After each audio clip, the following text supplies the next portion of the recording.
Hartlike goeiemôre ook aan al ons elektroniese erediensgangers. Kom ons word dan nou stil voor die Here, dan bid ons saam.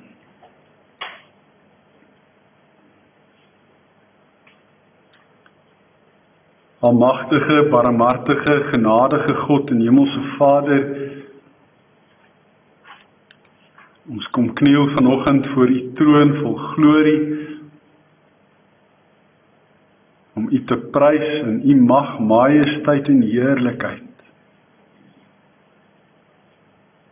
Ons wil saam met alles wat asemhaal en lewe, wil ons U lof verkondig. Die ganse skepping getuig van U heerlikheid en skepingsmag. Elke dingetjie wat gemaak is, van die kleinste mikroskopiese organisme tot die grootste sterre en planete, is alles die werk van U hande. U hou alles in stand en U sorg vir mens en dier. Deur U toedoen is daar 'n duidelike plan en doel met U skepping. En kan ons U grootheid ook daarin raak sien. Ja, Here, dit vul ons met eerbied, met ontzag en met respek, sodat ons nie anders kan as om die knie voor U te buig en te erken dat U die Here is, die enigste ware lewende God. En daarom aanbid en dien ons U. Dankie dat ons vandag weer deel van hierdie erediens kan wees. Dankie dat ons hier in U huis kan wees en ook elektronies hierna kan kyk en luister. Vader, dit is ons hartsbegeerte dat U deur die woord en gees vir ons 'n boodskap moet gee wat ons ter harte kan neem. 'n Boodskap wat ons geloof kan versterk en laat groei. Dat ons kan help om by geestelike volwassenheid uit te kom en meer te word soos Jesus. Maar ook 'n geloof wat ons motiveer om my dankbaarheid vir ons verlossing aan U gehoorsaam te wees en te doen wat U van ons vra. Dit alles bid ons in die wonderlikste naam wat ons ken, die naam van Jesus Christus ons Here, met dankbaarheid. Amen. Maatjies Grootblom Flapper Olifant is weer vandag hier. Ek dink hy het 'n opvolg nuusberig, dat ons hoor hoe gaan dit met hom. Goeiemôre oom Flapper. Goeiemôre almal. Heerlik om weer vandag hier te wees. Ek neem aan jy het 'n opvolg. Ja, nee, kyk, ons het ons verlede keer gehoor van 'n skillie wat skaam is en altyd in sy dop kruip en wat nie wil skool toe kom nie.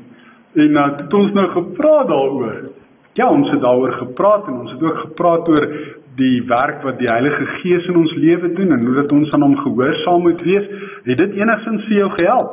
Ja, ek het na skillie toe gegaan en vir hom gesê, hy moet 'n bietjie mooi gaan nadink aan daai stemmetjie wat hy binnekant hom hoor, en hy moet luister vir daai stemmetjie, want daai stemmetjie sal vir hom sê, hy moet skool toe kom, dis die regte ding om te doen, net soos wat dit vir ons die regte ding is om kerk toe te kom, so is dit ook vir hom die regte ding om skool toe te gaan.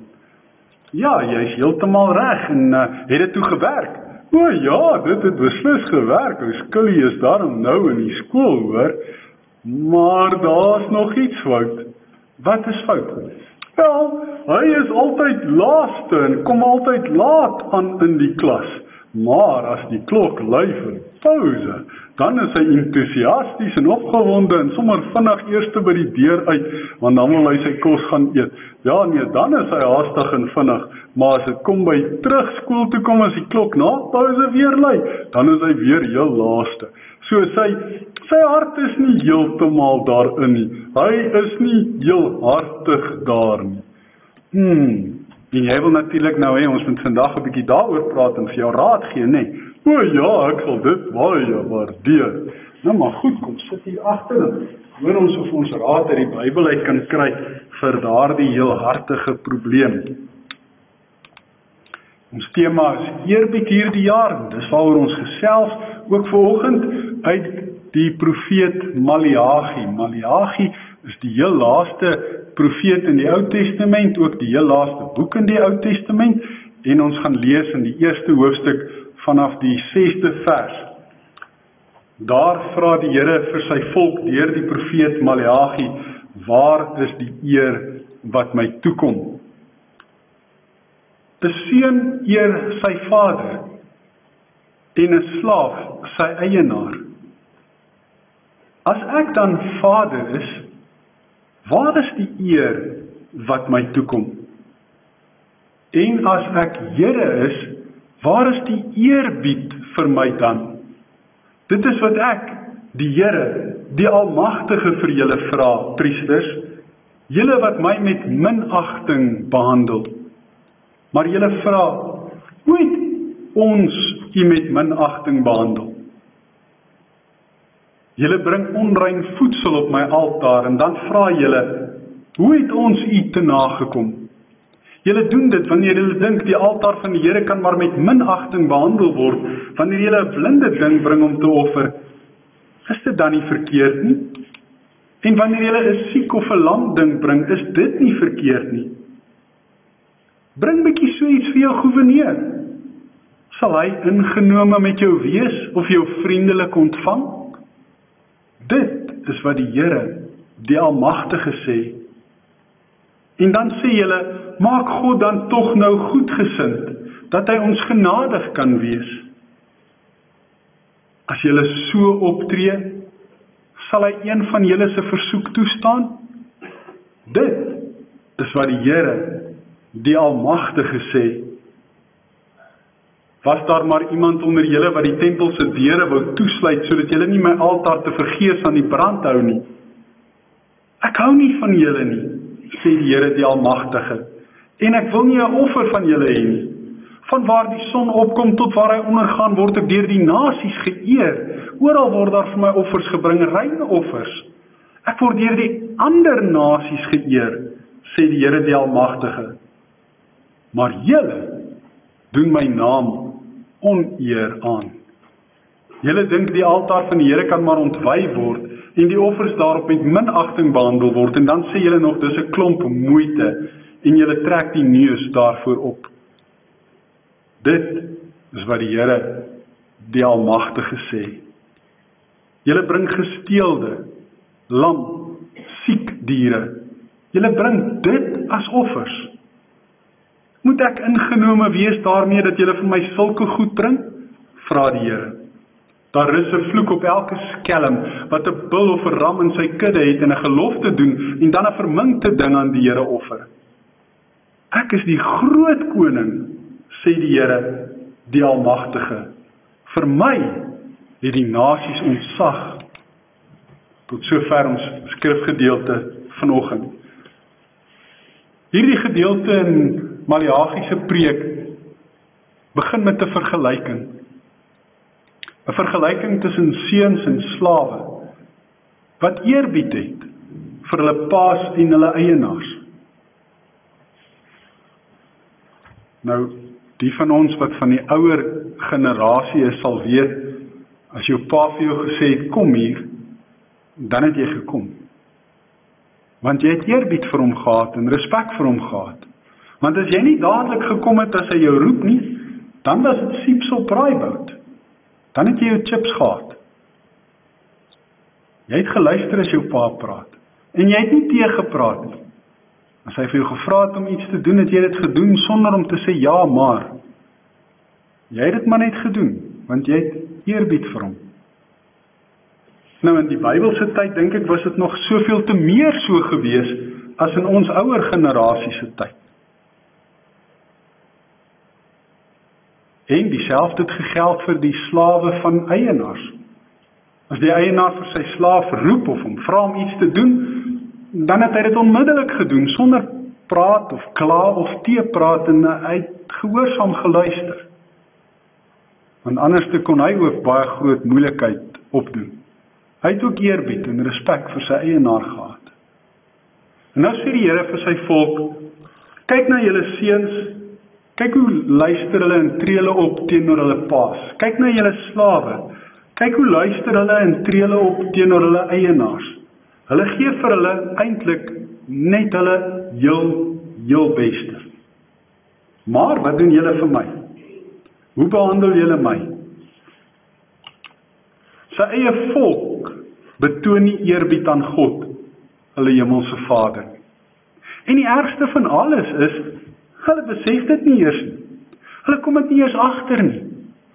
Hulle besef nie eers wat hulle besig is om verkeerd te doen nie. Hulle vra vir die Here, maar hoe kan Maleagi nou vir ons sê dat ons U met minagting behandel? Dit kan tog nie wees nie. En dan sê die Here vir hulle behandel hom wel met minagting, en hy praat spesifiek met die priesters. Die priesters wat die offerdiere op die altare plaas, wat die mense bring. En nou sê die priesters kon sê, ja, maar dis nie ek wat die offer gebring het nie, dis daai persoon wat die offer wou bring, wat hom na my toe gebring het, en ek het dit nou maar net namens die persoon geoffer, so eintlik is ek onskuldig, dis eintlik daai een se skuld.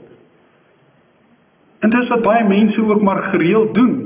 Hulle het so, ons noem dit 'n eksterne locus van kontrole. Met ander woorde, dis altyd iemand anders se skuld. Dis nooit hulle skuld nie. Hulle aanvaar nie verantwoordelikheid vir dit wat hulle verkeerd doen nie. Daar's altyd 'n rede, altyd 'n verskoning, en is altyd iemand anders. En dit sou die priesters heel waarskynlik ook kon doen. Maar omdat hulle daardie offers bring en hulle verantwoordelik is daarvoor om die volk reg te leer, hou God hulle verantwoordelik. En praat hy spesifiek met hulle en sê vir hulle priesters, julle behandel my met minagting. En julle besef nie eers dat julle dit doen nie. Julle leef in ontkenning daaroor. Julle dink, ag, dis nie waar nie. En dan sê die Here vir hulle, wanneer julle my met minagting behandel, is wanneer julle diere na my toe bring, wat minderwaardig is.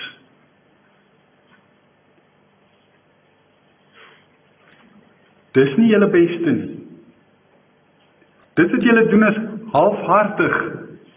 Dis nie met ywer en met entoesiasme en met volle oorgawe nie.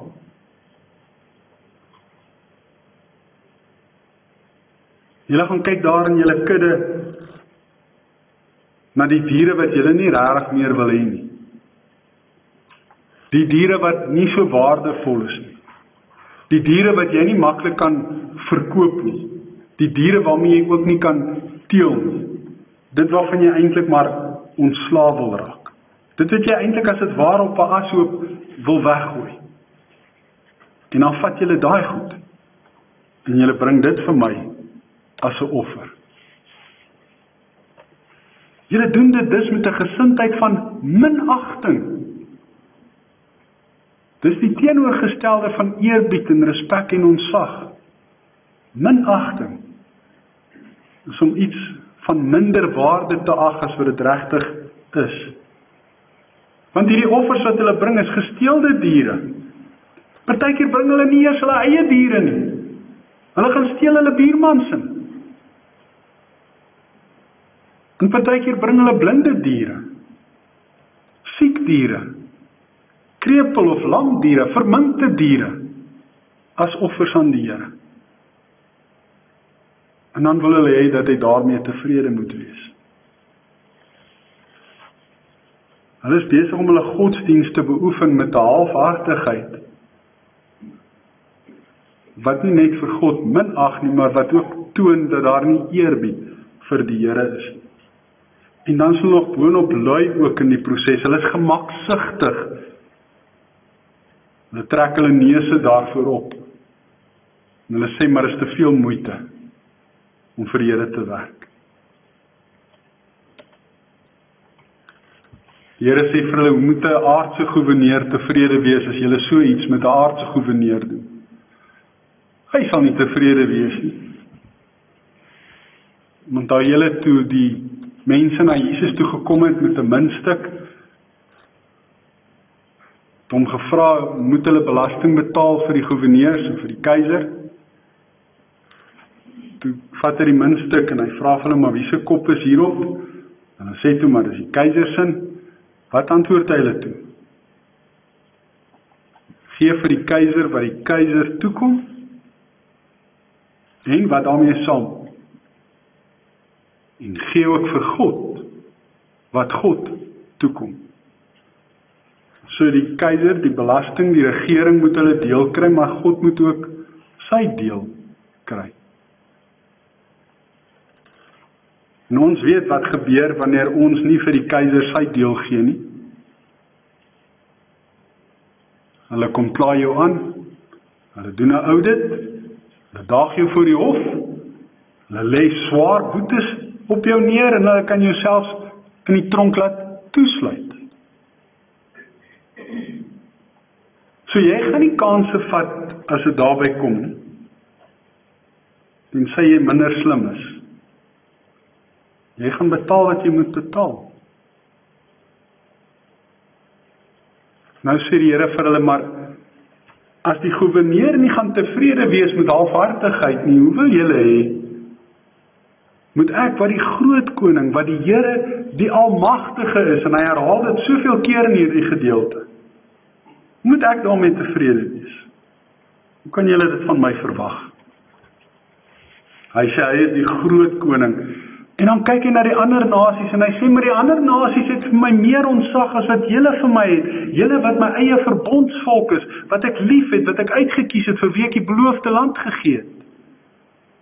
Hulle eer my met ontzag, van waar die son opkom tot waar hy ondergaan bring, hulle vir my rein offers, maar julle, my eie volk, julle dien my met minagting, sê die Here deur Maleagi vir sy volk. En dan sê hy vir hulle, wat is die gevolge daarvan? Wat gaan nou gebeur? Wat is die nagevolge van hierdie dade van hulle, die dade van minagting, van halfhartigheid, van 'n gebrek aan entoesiasme en volle oorgawe? Die gevolge is dat God nie ingenome is met hulle nie. En omdat hy nie ingenome is met hulle en met hulle gesindheid nie, hoe kan hy dan nou teenoor hulle goed gesind wees? Die volk kom vra vir die priesters, ag, maak die Here tog net teenoor ons goedgesind, wat ons kry swaar. En sê Maleagi vir hulle, hoe sê die Here vir julle? Hy sê vir julle, hoe kan ek goedgesind wees teenoor julle, as julle nie goedgesind is teenoor my nie? As julle my met minagting behandel. God sê, ek wil nie na julle luister nie. Ek wil nie julle gebede verhoor nie. Ek stel nie belang daarin nie. Ek stel ook eintlik nie belang in julle godsdienst nie, en ek wens iemand wil kom in die tempel se deure toemaak.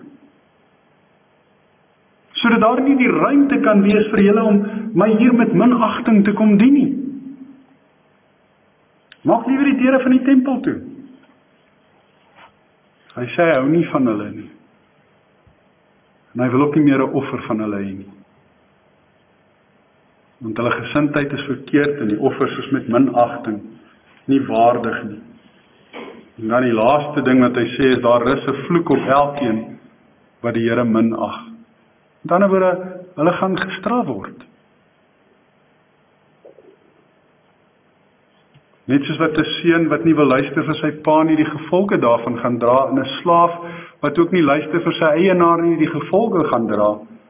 So gaan ons ook, wanneer ons die Here met minagting behandel, die gevolge daarvan moet dra.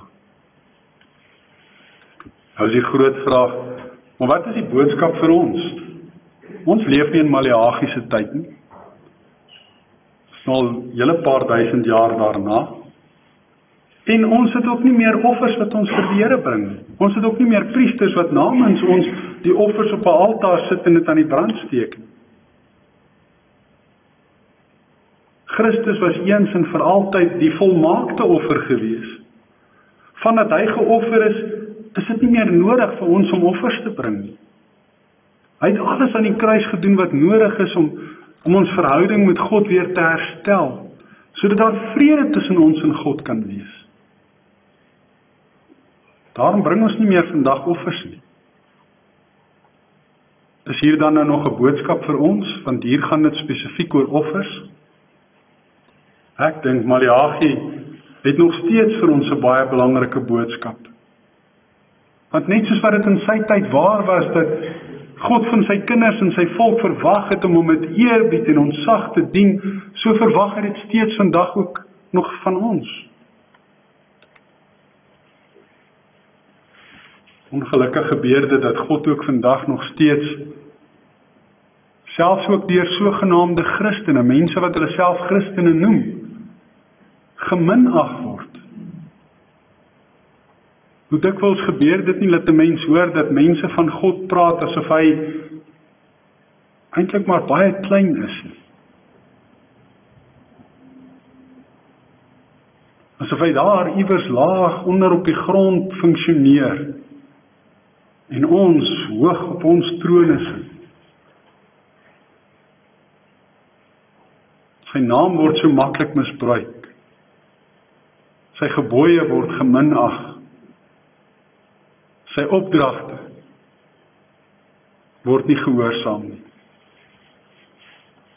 Ons offers aan die Here lyk vandag anders. Ons bring nie meer diere wat ons op 'n altaar offer nie.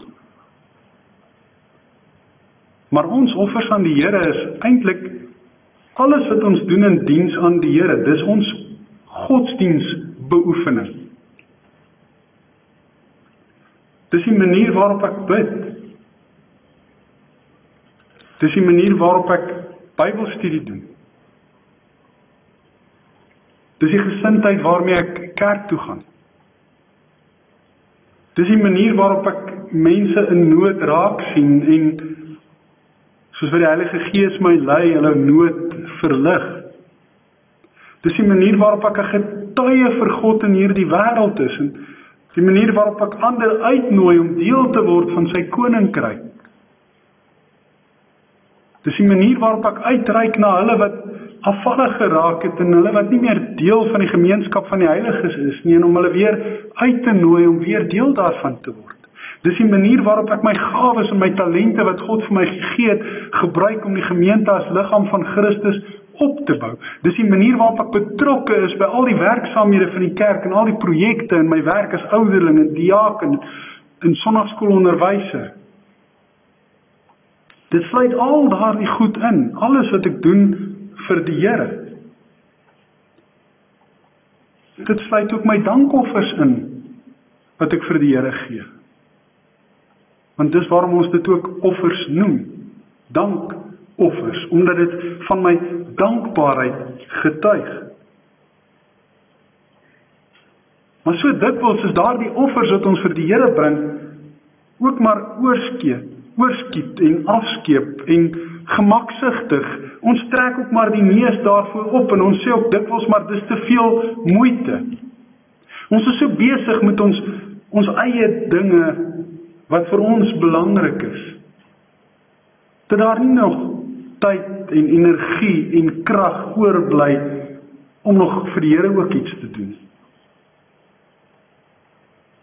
En daarom is ons eintlik maar in presies dieselfde bootjie as wat die Israeliete in Maleagi se tyd was. En kan die Here vir ons presies dieselfde sê wat hy ook vir hulle gesê het. Want ons godsdiens is dikwels eerder gekenmerk deur minagting as deur eerbied.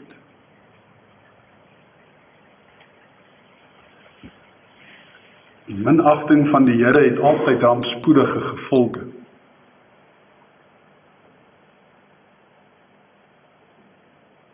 Enige iemand wat dit durf waag om God met minagting te dien, gaan die gevolge daarvan beleef en ervaar. Op watter wyse ook al. En daarom moet elkeen van ons vanoggend gaan nadink oor ons offers wat ons vir die Here bring. Hoe lyk daai offers? Hoe lyk die gesindheid waarmee ons daardie offers bring? Getuig dit van ons eerbied en ons respek en ons ontzag en ons dankbaarheid wat ons vir die Here het? Of is dit minagtende offers wat oorskiet, afskeep blinde, lam, siek, gesteelde offers is.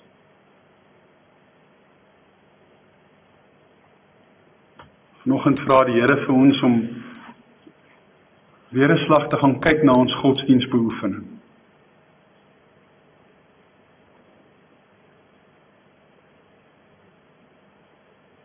En om werklik waar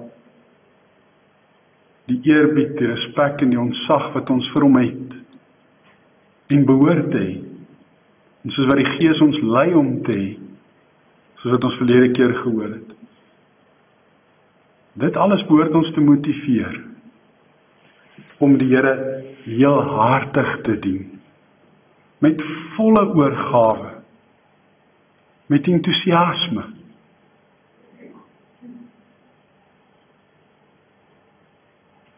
En in kort kom dit daarop neer, met net ons heel beste.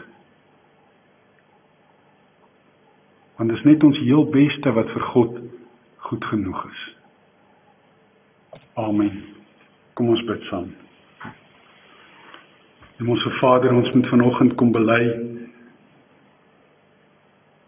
dat ons baie keer so besig is met ons aardse dinge, ons aardse skatte en ons aardse koninkryke.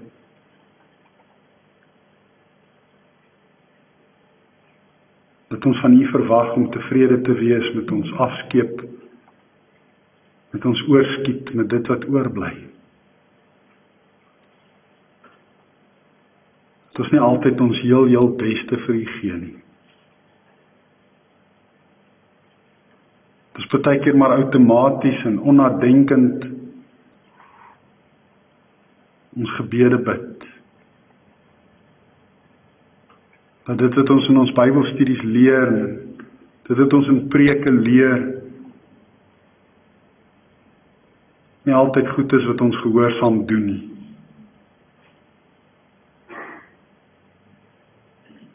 Dit is partykeer maar ons dankoffers ook maar net gee om dit agter die rug te kry. Sonder dat dit regtig met 'n gesindheid van opregte dankbaarheid gebeur. Dit is so gemaksigtig geraak het dat ons die neus optrek en sê dis te veel moeite wanneer dit kom by diens aan U.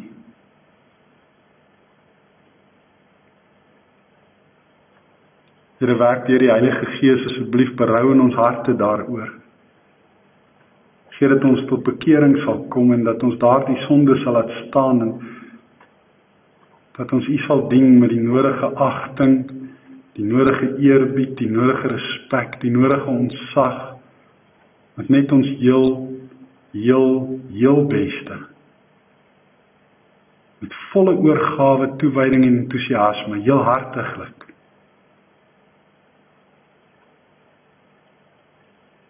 Gee dat ons diens aan U vir U waardevol en aangenaam sal wees.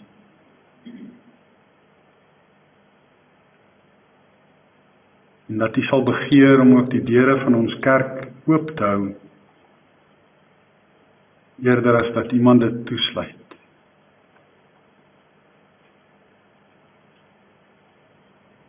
Vader, ons bid dat U met elkeen sal wees wat siek is in die hospitale, en dalk ook tuis. Elkeen wat operasies ondergaan het, of dalk nog moet ondergaan. Ons bid vir elkeen wat in die afgelope week 'n hartseer tyd beleef het, traumatiese tyd beleef het, swaar kry tyd beleef het. Ons bid vir vertroosting en bemoediging en versterking, soos net U alleen kan. Dan bid ons ook vir vanaand 'n spesiale kerkraadsvergadering waar baie moeilike en baie belangrike besluite geneem moet word. Ons vra vir wysheid en insig en verleiding. Want ons weet sonder U kan ons nie. Ons bid ook vir elkeen wat finansiëel swaar kry, vir elkeen wat op soek is na werk. Ons bid dat U vir elkeen sal sorg en voorsien, soos wat U wil en soos wat U kan, En dat U dit ook op ons harte sal lê om te help waar ons kan, waar dit nodig is.